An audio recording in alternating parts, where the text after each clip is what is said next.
Magandang buhay! Today's episode, isang napakasimple at napakadaling restaurant-style recipe ang ating lulutuin na sigurado ako kayang-kaya nyo gawin sa bahay. Magluluto tayo ng stir-fried beef with onions and peppers. At umpisa muna natin sa pag-marinate ng ating karne at gumamit ako rito ng tenderloin. At hiniwa lang natin yan sa strips. Lagyan natin ng asin at saka ng garlic powder. Tapos haluin muna natin ng maigi para mag-penetrate yung ating asin at saka yung garlic powder dun sa ating karne. Tapos lagyan natin to ng olive oil. Napakasimple lang ng marination natin kasi gusto natin medyo pronounce yung lasa ng baka pag kinakain natin, lalo na ay stir fry. At maganda yan pag itabi muna natin sa ref for another 1 hour. Tapos lagay lang tayo ng konting olive oil sa ating frying pan na paglulutuan. Tapos sangkutsa muna natin yung ating tenderloin na minarinate.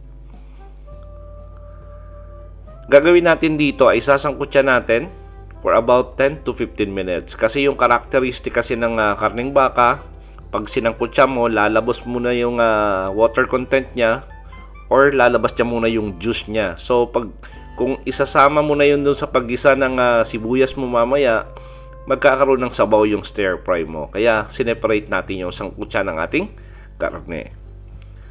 Haluin lang natin to from time to time.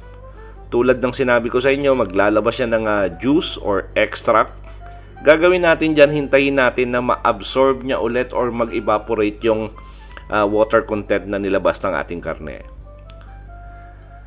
Tuloy-tuloy lang natin yung pagsasangkutsa hanggang maging brown yung appearance ng ating karne. Check natin, malambot pa rin kasi hindi natin in-overcook. Kasi pag in-overcook mo yung karneng baka, lalong kukunat. So, dapat tama lang yung timing at saka tama yung apoy. Tabi muna natin to. Dagdag lang tayo ng konting olive oil. Tapos, gisa natin yung ating sibuyas. At maganda yan pag medyo maraming sibuyas na puti yung gagamitin natin. Tapos, iba-brown din natin yung ating sibuyas. Siguro mga 2 to 3 minutes. Moderate flame lang yung gagamitin natin. Tapos, pag okay na yung sibuyas natin, naging translucent na at yung naaamoy nyo na yung bango nito, pwede na natin ibalik yung ating sinangkutsyang baka. Ito yung hiniwa natin sa maninipis na strips. Lagyan natin to ng black pepper.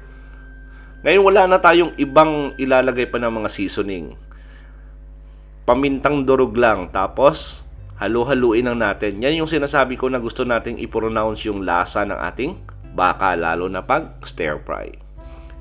Lagay na natin yung ating bell peppers at gumamit ako rito ng red at saka ng green. Ngayon pwede nyo palagyan ng yellow at saka ng orange kung mura lang din naman sa lugar nyo. Pwede nyo nadagdagan. At saka wag na natin i-overcook yung ating bell peppers kasi maganda yan pag may konting crunch pag kinakain. Lalo na sabayan mo ng beef strips tapos bell peppers. Nako, napakasarap.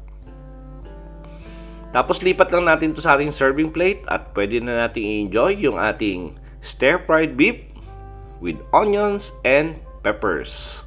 At sigurado po ako na gusto nyo yung recipe natin sa araw na to. Please like and share this video. Tapos kung bago po kayo sa ating kusina, please don't forget to subscribe at pindutin yung notification bell para updated kayo sa mga susunod pa nating masasarap na recipe.